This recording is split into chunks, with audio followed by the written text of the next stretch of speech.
This video shows how to weave and tighten a leather gaucho knot, which is a knot of one pass and can also be called a 9-part 8-bight Turk's head. The pattern is over one, under one, and the crossing point or scallop shaped lace at the top of the turn is called a bight.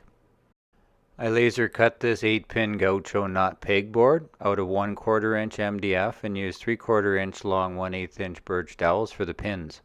I added a 1/4 inch square release pin at the top that can be tied into place, then gave the handy time-saving chop jig a coat of paint.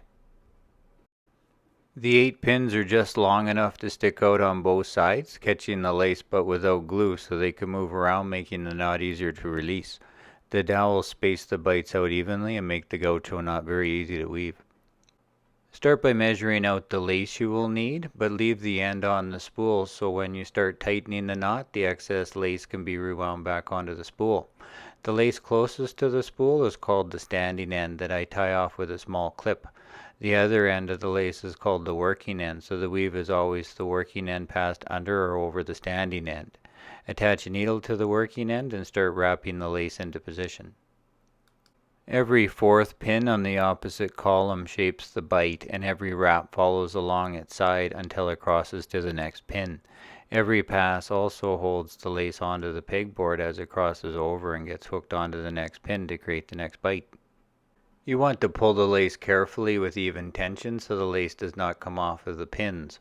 I use both hands with my fingers guiding the lace into position, and a very useful tool is a lacing fid, which looks like a stitching awl with a blunted curved point on the end that can pull on the lace without marking or cutting through it.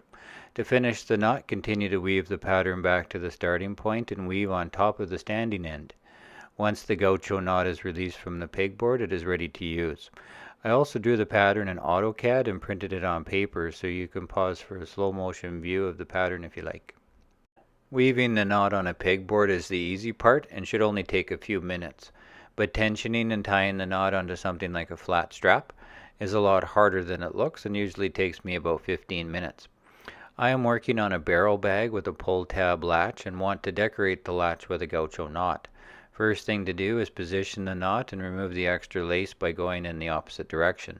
You do not want to pull very aggressively at this point, a few inches at a time until the working end has no slack. Then make another couple of passes, shortening the working end until the bights are lined up on both sides of the strap. The bights are what holds the knot in place, so as you are tightening the knot, your only concern is the tension between each of the next bights you pull your lace through. After about 5 or 6 passes, the knot tightens, and when all the bights are lying flat, the excess lace can be cut off and rolled back onto the spool for another project.